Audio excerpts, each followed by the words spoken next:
Let's go back to rugby, and I'm delighted to say we got Keith Wood with us this morning to react to some of the big breaking news overnight. Keith, that the Typhoon has already scrubbed 2 games this weekend, which means that Italy don't get to play their final game in the World Cup. They're gone. It means that New Zealand will be very well rested by the time the quarter-finals roll around, as will England and France. From an Irish perspective, we're still waiting to find out exactly what the story is with the Scotland-Japan game. But if you're Scottish at the moment, you must be very concerned that the tournament organisers are going to have a fairly handy out to put Japan in the quarter-finals. Absolutely, and whether this is a very sad indictment on my own existence, but I was up at 4:30 and watched that press conference live, which is disturbing because most of it was in Japanese, which my Japanese isn't great. I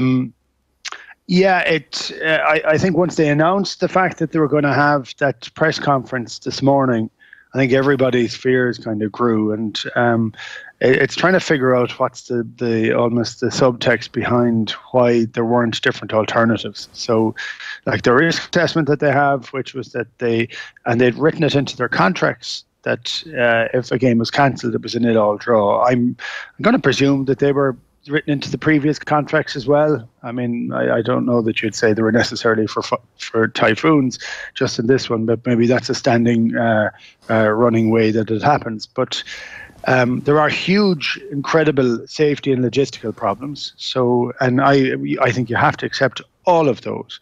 But you wonder, is there not a contingency to be able to play a game within closed doors, where you can actually just get to get a proper result to give some idea of equity, because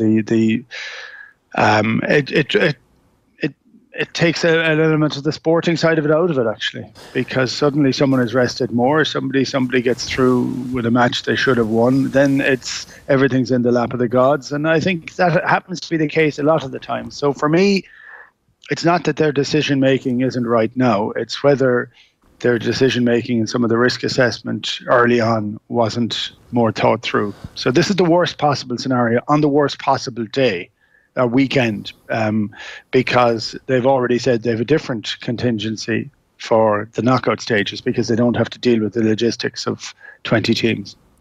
Yeah, I think one of the contingencies for the knockout is they'll move the quarterfinals from Tokyo to the south of the country, which looks like is going to escape most of the ravages of the Typhoon. That was what Owen was telling us a little bit earlier on, which is absolutely fair enough, as long as they make that announcement now and everybody has the opportunity to plan for that quarter-final in advance. But the point you make, like, this is Typhoon season. They have a contingency because they know that there's a possibility of typhoons coming. There's a couple of key games this weekend that really we all knew from the start were going to be the key games. You just need an alternative venue to be able to play them, or play them a day later, or play them 3 days later, or play them 2 days early. Like, surely there could have been some plan made for that. Yeah, again, it goes back to something from 6 months ago or 2 or 3 years ago when that contingency was done. Apparently the nature of this storm is of such a magnitude that it is destructive and dangerous, and you do need to make certain that people are kept safe. But there is an element of you absolutely need to get those games played. So how do you do it? Any other option is a better option. So what are the pressures that are coming on to play that they're not able to do that? Because I think we got part of the story this morning. I don't believe we've got all of it. And it'll become very interesting then as to whether there was pressure from TV or sponsors or fans or whatever way that goes. And I think fans get annoyed, but they're all going to get their money back. But they don't get their money back from the flights that were over there, all that sort of stuff. It's tough, but I would say these things do happen. I think there is a harsh reality. Look, we don't get those storms, but you know that if you ever try and organise anything in the middle of the summer in Ireland, it's guaranteed to rain on top of you. You know, that's what happens. You know, but what are the alternative contingencies? So, I never knew of those contingencies until about 2 weeks ago when they were having a discussion about whether Ireland would miss the first game, and they said, well, if the game can't be played, it's a 0-0 draw. Yeah. And I said, okay, that doesn't sit right. You know, that just doesn't sit right. So, and people are saying that they're complaining that it's in the typhoon season and that it shouldn't be on in this time at all. I don't agree with that. This is the particular window that World Cups are in, and I think it's you roll the dice with it in a couple of occasions, but I think you just need to make certain that you can play the games. Yeah. So I don't know. I think they looked. I mean, there was stories that they'd looked at it and they couldn't seem to find a route to be able to do it. I don't know why that is. You would think that it's in everybody's interest to have the games played. Yeah, I mean, the Football World Cup was in Korea and Japan. I wonder, was there any even possibility of renting a stadium in Korea and playing the game over there, flying people out from the south? Like, there's definitely a way to do this if you want to do it, to get the games played. Yeah, it's funny. There's practicalities of being able to get something done. There also then are there different issues in terms of all the stakeholders. I don't know. As I said, I think we got an answer this morning, but we didn't get all the answers. I think there might be more at play here. So for me, it's just a bit of a shame because I'm loving the World Cup, and some people say that the games are very one-sided. I just haven't seen that. This is the least one-sided World Cup. I played in a World Cup in '95 where Japan were beaten by New Zealand by 145 points. So it's changed an awful lot since then. And I just find I'm excited by a lot of the games that I wouldn't thought I'd be excited by. I've been excited by some of the improvements. So, look, I just think this makes it hard. And it makes it hard then quarter-final time because people have longer rest. Yeah. And look, we'll talk about the impact of that in a minute. I want to just bring in some of the stuff that Conor O'Shea was saying.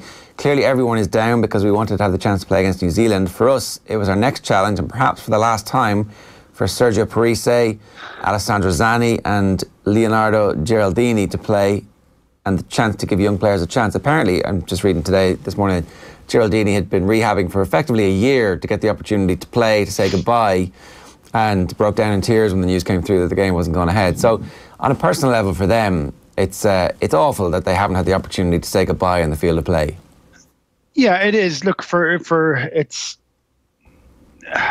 Look, I did something similar in 2003. I had 3 operations to play in that World Cup. If I were suddenly said, actually, no, you can't play for a non-rugby reason, really, yeah, of course you're going to be totally pissed. You're not going to enjoy that in any way, shape, or form. So look, I just think there are. I know that they've taken health and safety as paramount, right? I agree with the health and safety element. I really do. Of course, you have to. And the idea of it being this late is, in many respects, I think they were hoping against hope that it might move further to the right and away off the islands of Japan. But with that not happening, I think they've had to make decisions. You just wish there was something else, and I think it probably goes back to the risk assessments and World Cup contract from a few years ago. So it's what stands there, because if you do something that deviates from that, does that open you to litigation, or what is the story? So, like, again, this is speculation because we've only had a sort of bleary-eyed half-hour press conference to go on and the decision that's made. So I think it's very upsetting for as you say, there's a human element to it. There's a human element to the fans who've travelled over there too. It's a very expensive trip, and there's people have saved for a long time to go over and to see it. So it is. Look, it's tough. Yeah, no, for sure. The Ireland team has been named in the background to all this as well. So it's a very strong team. Jordan Larmour's at fullback. The wings are Keith Earls and Jacob Stockdale. It's Robbie Henshaw and Bundy Aki in the centre. It was great to see Robbie Henshaw back. Conor Murray and Jonathan Sexton are the 9 and 10. It's our first choice front 5. Cian Healy, Rory Best, Tyke Furlong, Ian Henderson, James Ryan. Then it goes Tyke Byrne at 6, Josh van der Fleer at 7, and CJ Stander at 8. The subs: Scannell, Kilcoyne, Porter, Klein and O'Mahony, and then Luke McGrath, Carberry and Conway. It's about as strong a team as he could possibly have named. There's still a suggestion that Rob Kearney is injured, and that's why he's not been included in the squad. So basically your first choice team, it's do or die now for Ireland. Well, it is do or die. I think once we lost to Japan, it definitely was. I look at the team, and I think maybe 3 or 4 months ago you might have said that was guaranteed to be the full strength Irish team. But I do think other players have put their hand up in the last period of time. I think Conway has played very well in this World Cup. I think Dave Kilcoyne has played very well within it, to name two. It's great to see Joey Carberry back on the bench. And I really hope he's back at full fitness, because an awful lot seems to rest on Johnny, and I think you can put a lot to rest on Joey if he's fit. So he looked nervous, I think, when he played a couple of weeks ago, and it didn't seem to be right for him.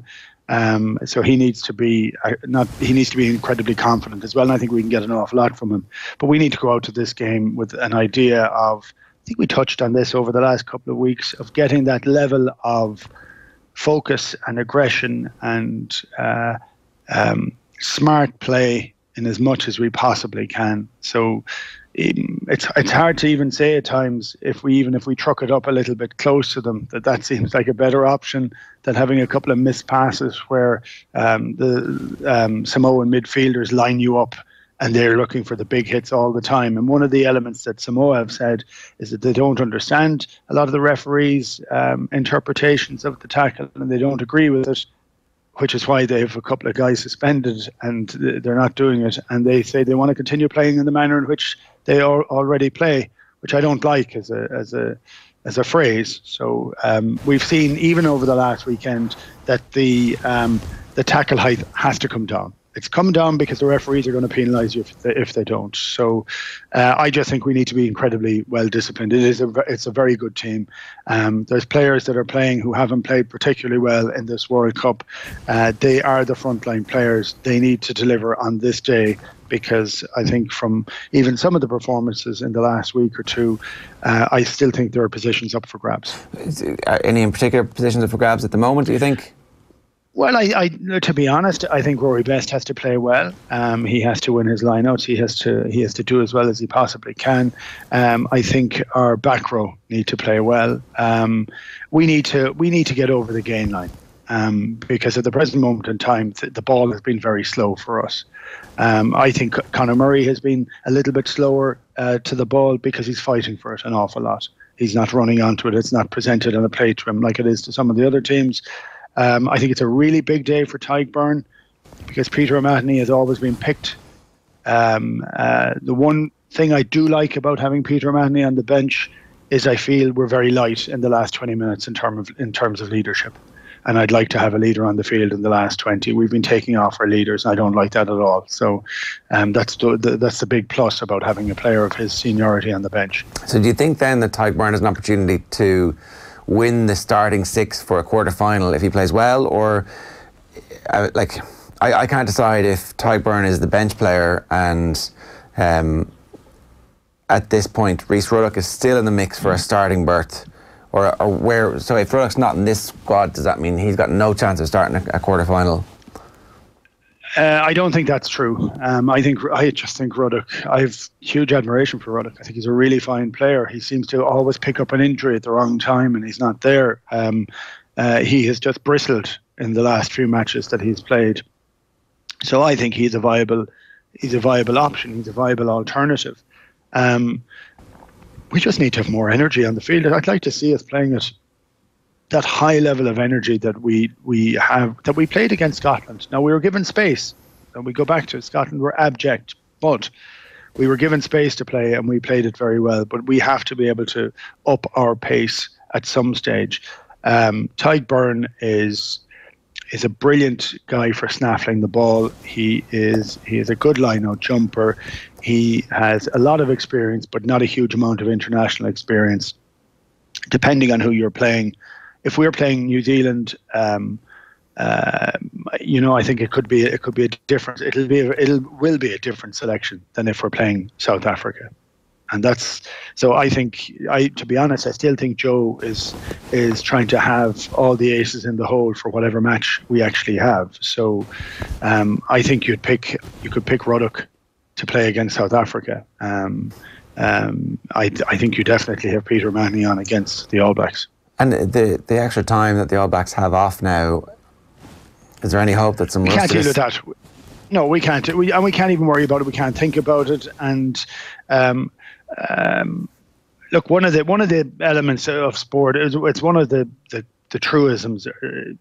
Things happen all the time, and you just have to deal with it. You can't bemoan it. You can't say that it isn't. We can a little, because we're supposed to a little. But the team have to think, okay, this is what's happening. We have to deal with it. Whatever way we have to deal with it, we have to get onto it. We have to play the next one. We have to deal with whatever the circumstances are, the conditions are, whether the other guys are fresher or not fresher. I don't know whether that means they're rusty or they're not. But the truth of it is, we can't worry about the All Blacks or South Africa. We only have to worry about ourselves. Can we be in the best place we possibly can? Can we bring the highest level of accuracy and aggression that we need to, depending on the team that we're playing against? So are you throwing out the performance against Russia in a way that this is the... I did. I threw it out the morning after. And so this is the chance for this team, because this is the first time that this team has played together in the World Cup, obviously because we haven't had certain players available at various stages, but this is the first time this 15 will start for Ireland. It's their chance to hit a reset button and go, okay, so the World Cup starts here, we win this game, and our next game is knockout against one of the best teams in the world, but we've beaten them both in the last 18 months, so we actually have really properly have nothing to fear from this point forward. I've always felt that to be the case, I have to say, and in any of our conversations, I'd say, I thought we'd win all our games, by the way, so I didn't predict us losing to Japan, but I thought we'd get out of our group.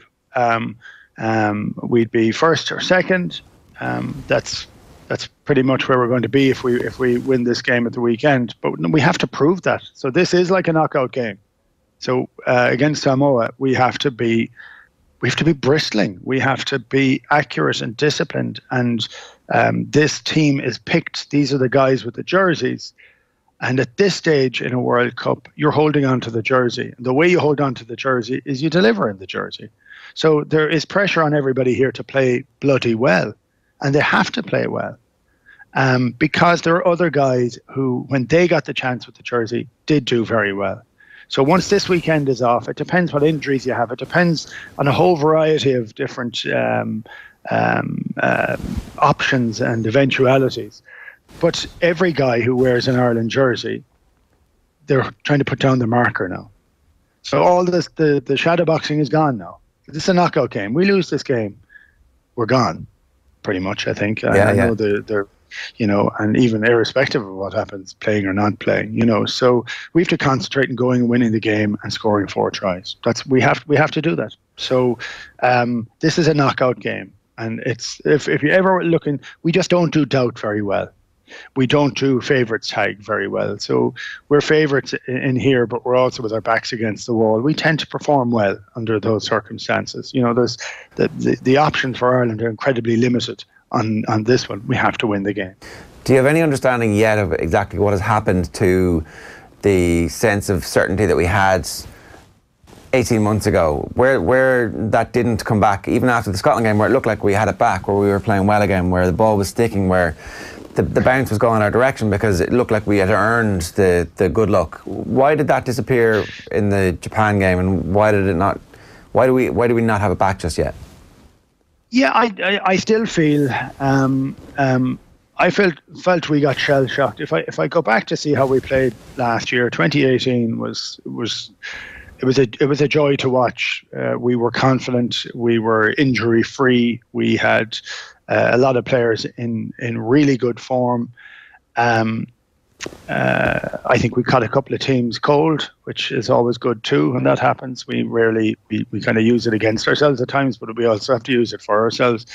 I thought we got a shock in January. I thought we got out-muscled, and England played a style of rugby that we hadn't seen in terms. It wasn't just heavy hitting and strength. It was very, very powerful, and we got knocked out of kilter. And I thought we lost a bit of our composure then.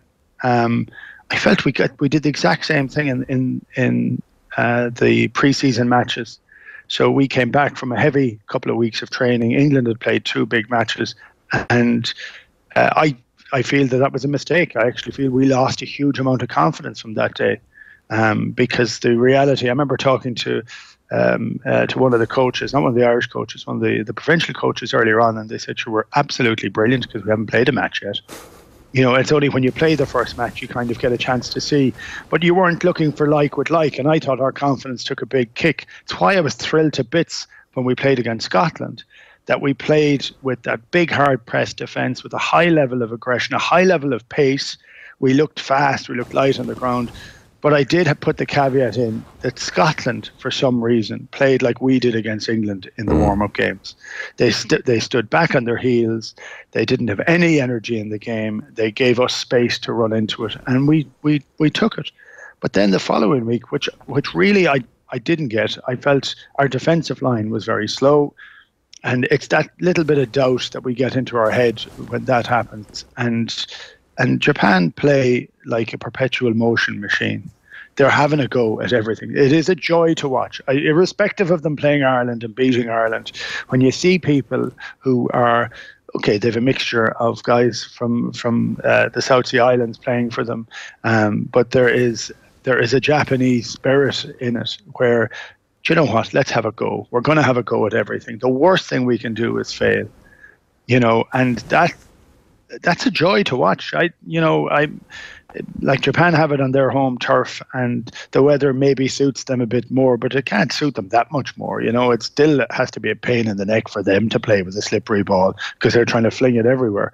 But the joy that they have in playing and the never stop spirit that they have it's fantastic. So they're getting, in many respects, what they deserve when they go and play. And it also proves that their beating of South Africa 4 years ago was not a fluke. It was, I think, almost the schedule 4 years ago was against them. Because they had to play Scotland 4 days later, and they were shattered trying to do it because you couldn't get back up either in an emotional or a physical way to do it.